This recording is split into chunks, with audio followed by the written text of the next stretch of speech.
Hello everyone and welcome to another video on our own devices. I'm Jean Messier and today we are having a look at 3 examples of a historically important piece of safety equipment. These are mining safety lamps, and these were developed in the early 19th century to reduce the risk of explosions in coal mines. Now before we get started with the video, I do need to warn you that there are hundreds of different variations on this basic design produced by dozens of manufacturers over the last 200 years. And as I've stated before, this is not meant to be a collector's channel, so I won't be going over every single variation, just the most technologically important ones. But if you want to learn more about the development, the evolution of the mining safety lamp in more detail, I have linked to a number of collectors' websites down in the description. Now, without further ado, let's dive right in.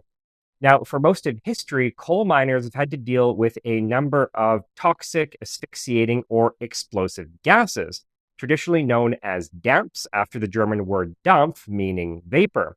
So for example, there was fire damp, mainly methane, choke damp or black damp, typically nitrogen, carbon dioxide, or a mixture of both, stink damp, which was hydrogen sulfide, white damp, carbon monoxide, and after damp, the combustion products of burning fire damp, typically a mixture of carbon dioxide and carbon monoxide. Finally, fine coal dust suspended in the air could also ignite and produce powerful explosions. And if you want to learn more about that phenomenon, which also occurs in other substances, including flour, please check out my video on the subject over on Today I Found Out, linked in the description.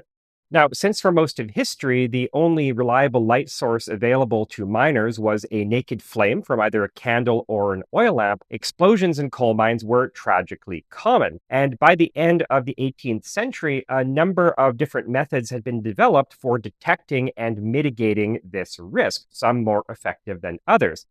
For example, various animals were brought down into mines to provide early warning of toxic or asphyxiating gases. Think the classic canary in a coal mine, though other animals such as mice were also used. The open flames carried by miners for illumination could also be used for gas detection. For example, if the flame shrank or guttered out completely, that indicated the presence of asphyxiating gases, whereas if the flame rose or developed a distinctive blue cap, that indicated the presence of flammable gases such as fire damp or stink damp. Various attempts were also made to produce safer lights for miners to use underground. For example, there are reports of miners tearing down glowing pieces of phosphorus or even buckets of rotting fish, the bacteria in which produced a faint bioluminescence.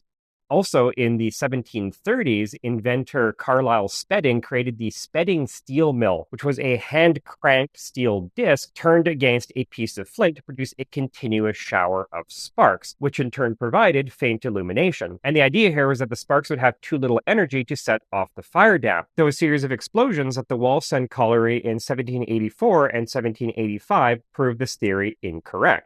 And finally, the most extreme and dangerous means of dealing with fire damp was to send down a special worker called a fireman with a candle on a long pole to burn off pockets of accumulated gas. And firemen typically wore long woolen robes soaked in water as a form of protection, and since these looked like monks' robes, firemen were sometimes nicknamed penitents. And they would approach the pocket of fire damp crawling along the floor, since fire damp, typically being methane, is lighter than air and would accumulate on the ceiling. And then after touching off the gas, provided they've survived the resulting explosion, they would immediately stand up as the afterdamp, the combustion products, mainly carbon dioxide, sank to the floor of the drift, and they would walk out of the mine that way. So this was the state of the art in mining safety technology when, on May 25th, 1812, the UK suffered one of its worst mining disasters to date, when an explosion at the Felling Colliery in Tyne and Wear claimed the lives of 92 miners. And this disaster prompted several inventors to re-examine the problem of providing safe light for miners. And one of the first to come up with a feasible solution was Irish physician William Reid Clanny, who in 1813 developed a design that isolated the flame from the outside atmosphere using 2 containers of water. So a worker would feed air through the first container of water to the flame using bellows, while the exhaust gases would bubble out the second container. Yet while this lamp was successfully tested in a coal mine and won Clanny a medal from the Royal Society of Arts, it was a rather cumbersome design. It required an attendant to constantly pump the bellows, and also it couldn't be tipped over lest the containers of water empty exposing the flame to the open atmosphere and potentially causing an explosion. Furthermore, it produced an extremely dim light compared to an open flame. However, in 1815, the rector of Bishop's Wearmouth near Newcastle contacted the great English chemist Sir Humphry Davy and asked him to examine the problem. Now, as luck would have it, Davy had just conducted a series of experiments where he filled two containers with a mixture of fire damp and air and connected them via metal tubes. And he found that if the tubes were narrow enough, then he could ignite the fire damp in one container without it setting off the gas in the other. And based on this observation, he came up with a lamp that surrounded the flame with a cylinder of fine metal mesh.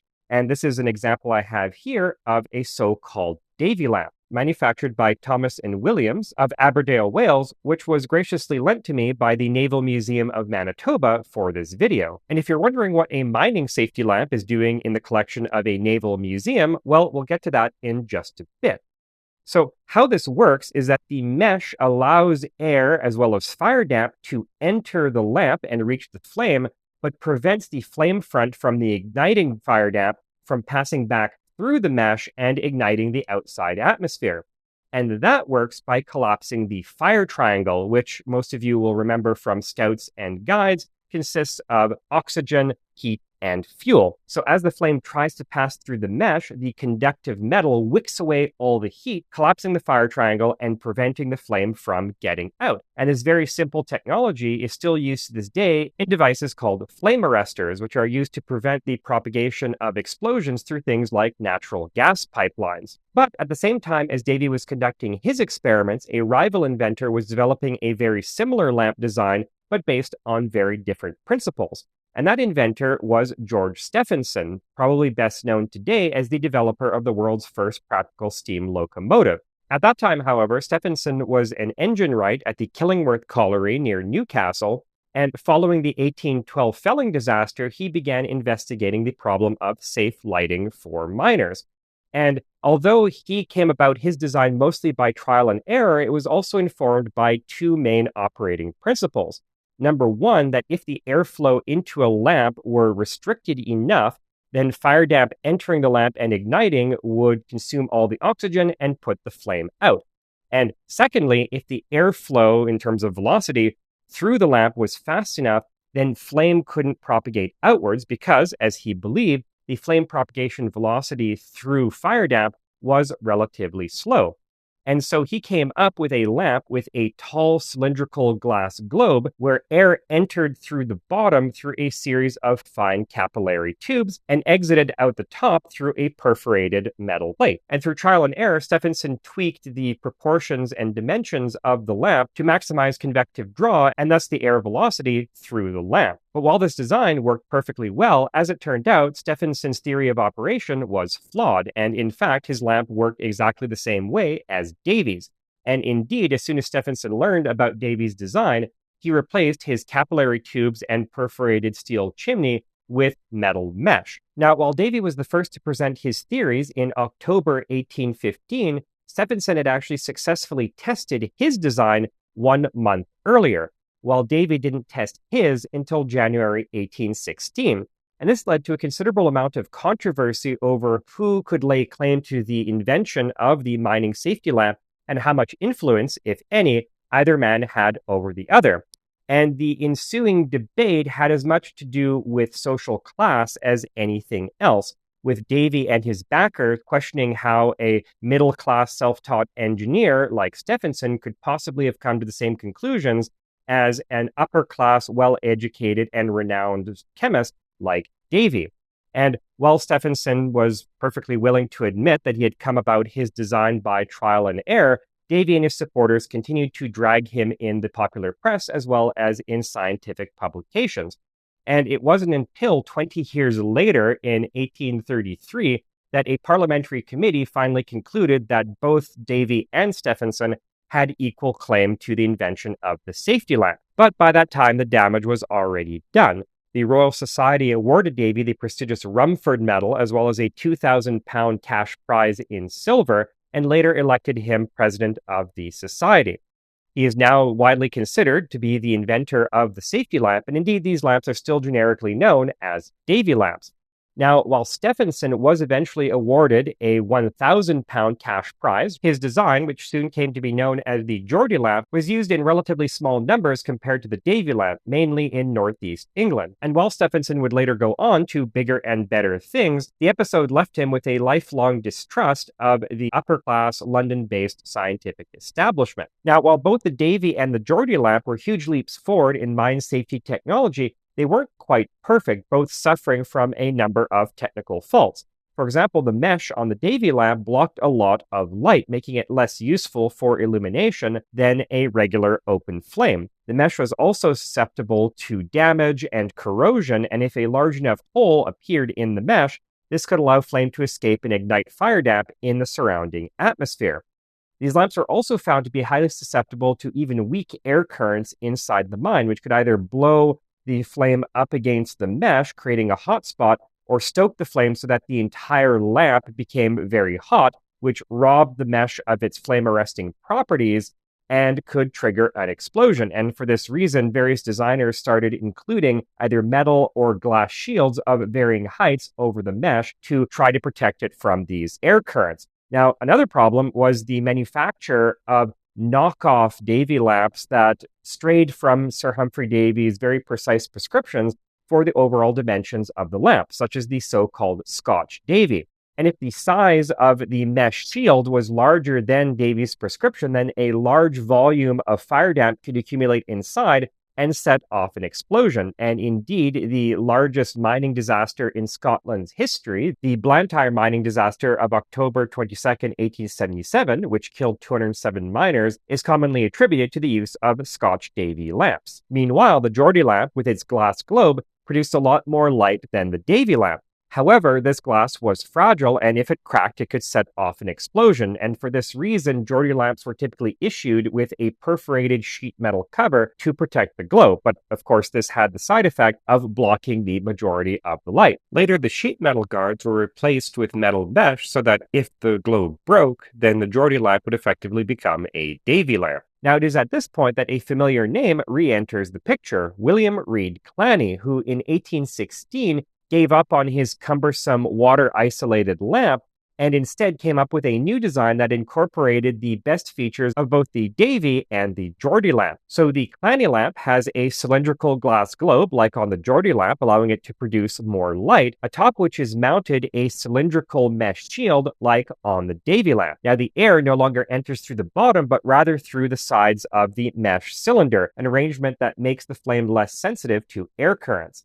Then in 1840, Belgian inventor Mathieu-Louis Meuseler created an improved version of the Clanny that added a solid sheet metal chimney inside the mesh cylinder, helping to separate the flow of fresh air and exhaust gases and improve ventilation and light output. And finally, in 1885, French inventor Jean Marsaut came up with yet another improvement to the Clanny lamp, which featured 2 or 3 nested mesh cylinders inside a metal shield or bonnet. This design added extra redundancy against flame propagation and extra protection against air currents. And although the extra layers of mesh tended to interfere with airflow and light output, this was somewhat countered by the slight taper of the meshes and the bonnet, which increased convective draw and airflow. The Marsaut lamp also addressed a serious problem with the original 1816 Clanny design, which is if a Clanny lamp tipped over, the flame would continue to burn and it would eventually overheat and crack the glass globe, risking an explosion.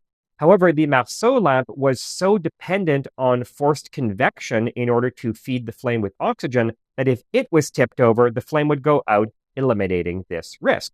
And here we have 2 examples of a Marsaut-style lamp. So this particular one here is a Cambrian lamp, also produced by E. Thomas and Williams, or at least a decorative reproduction of one, as this is missing some of the features you would typically find on a real safety lamp. So if I screw off the base, see we have our oil reservoir and our wick holder, as well as the mechanism for adjusting the wick, which is this little bent wire hook, which you can swing to the side and push up and down to move the wick in and out. And then if we undo this inner retaining ring here, we could pull out our glass globe as well as our protective wire mesh cap. Now, unlike a lot of safety lamps, this has only one layer of mesh, but if the seal between the cap and the globe and its lower retaining ring are sound, then this will work perfectly well as a safety lamp. And you can see at the bottom of the bonnet here, we have our air inlet holes, whereas the exhaust gases go up through these holes and this chimney. And finally, another design feature that's often overlooked is the number of pillars surrounding the globe. Now, according to the 1911 Mine Safety Act, a straight edge placed against two of the pillars could not touch the globe, which was a requirement intended to protect the globe from damage. Now, this is rather difficult to do geometrically with 3 or even 4 pillars, so most mining safety lamps that you'll see will have 5 or more pillars, so kind of an interesting little detail there. Now, the second example of a Marsaut-style lamp that I have here is a Koehler 209 permissible flame safety lamp, first introduced by the Koehler Manufacturing Company of Marlborough, Massachusetts in 1918, and so named because it was the first design to be officially approved or permitted by the United States Bureau of Mines. And if we unthread the oil reservoir, we can pop out our seal, our globe, and our 2 nested wire mesh cylinders. Now, this also has a number of other interesting design features worth pointing out, but we'll get to that in just a moment. Instead, let's talk about the immediate impact these lamps had on mine safety. Now, you would assume that as soon as these entered service, the rate of mine explosions would start to fall precipitously. But sadly, this was not the case, quite the opposite, in fact. And this had little to do with the design of the lamps themselves, which was fairly sound. Rather, these accidents were caused by poor safety practices at the mines themselves. For example, miners failing to properly maintain the lamps, allowing holes to form in the mesh and leading to explosions. Miners would also do a whole bunch of reckless things, such as opening the lamps right at the coal face to refuel or relight them, rather than taking them to a safer place, lighting their cigarettes, cigars, and pipes using the flame inside the lamp, or even cutting large holes in the mesh in order to produce more light. And to understand why they would take these risks, you have to understand the economics of mining. Then, as now in many parts of the world, miners were paid by the ton of coal that they excavated. And so any impairment to the efficiency of their work could lead to a huge reduction in pay for that day. And in response to this behavior, designers started incorporating all sorts of locking mechanisms into lamps to prevent this from happening. And a special supervisor called a lamp keeper was assigned to take extinguished lamps to a safe place, such as a building or a room away from the coal face, to refuel, reignite, or otherwise maintain the lamps. And these locking mechanisms varied widely in sophistication, ranging from a simple hasp for a regular padlock to a screw-style mechanism, which you see on these 2 lamps. So here I have a key that I can screw in to push this set screw against the reservoir, preventing it from being unscrewed. And I have the same type of mechanism here, but with a square clock-style key. Other designs featured a spring-loaded locking pin, which could only be retracted through the use of a source of suction or a powerful magnet, neither of which the average miner was likely to have with him at the coalface. Other mechanisms were also developed which would extinguish the wick if you tried to open up the lamp. For example, in one design, turning the screw to unlock the oil reservoir also lowered the wick, which would eventually extinguish it. Whereas in another design, unscrewing the lamp lowered a little snuffing lever onto the wick. And these devices became known as protector lamps, and this word was adopted by the Protector Lamp and Lighting Company Limited, which was founded in Eccles, Lancashire in 1873 and produced safety lamps featuring an auto-extinguishing mechanism invented by Joseph Prestwich. This company still exists today and, interestingly, has supplied the windproof lanterns used to carry the Olympic flame for the past 25 years. However, as you can imagine, any system which still required miners to carry an extinguished lamp away from the coalface in order to refuel or reignite it was seen as very cumbersome and inconvenient, and only encouraged miners to find ways around the various locking mechanisms. And so designers started incorporating mechanisms to allow the lamp to be relit without opening it up. And the simplest such mechanism, as we can see on this lamp here, is a flint and sparker wheel mechanism as you would find on a cigarette lighter. In this case, to use it, you flip out this handle, push in the plunger to raise the sparking wheel against the flint, and then give it a twist in order to produce sparks. Now, in 1893, the Protector Lamp Company came up with an innovative electrical ignition system which took the form of a fine platinum filament mounted right beside the wick. And to use this, you would connect up the lamp to a 4 to 5 volt DC source, either from a transformer or a battery. This would cause the platinum wire to heat up white hot and ignite the wick. and there were two different variations of this mechanism produced depending on where the electrodes were mounted, side-lit or bottom-lit.